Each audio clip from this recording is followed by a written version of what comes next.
বাবা, বাছা বল তোর কি সমস্যা? বাবা আমার তো বাচ্চা হয় না, একটা কিছু করেন বাবা। আরে বালক, তোরও বাচ্চা হবে, আমি তো বাচ্চাই দিই, দাঁড়া।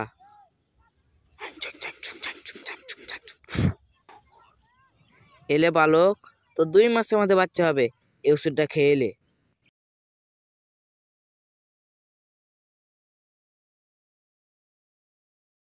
হ্যাঁ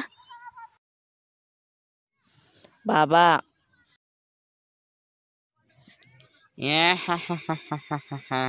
দেখেছিস ইল বাবার ওষুধের পাওয়ার? ধুর আপনার পাওয়ার, বাচ্চা হওয়ার কথা ছিল তো আমার বউয়ের পেটে, কিন্তু আমার পেটে এখানে। হ্যাঁ, মিথ্যাবাদী বালক, তুই তো তোর কথা বলেছি, তুই তো তোর বইয়ের কথা বলিসনি।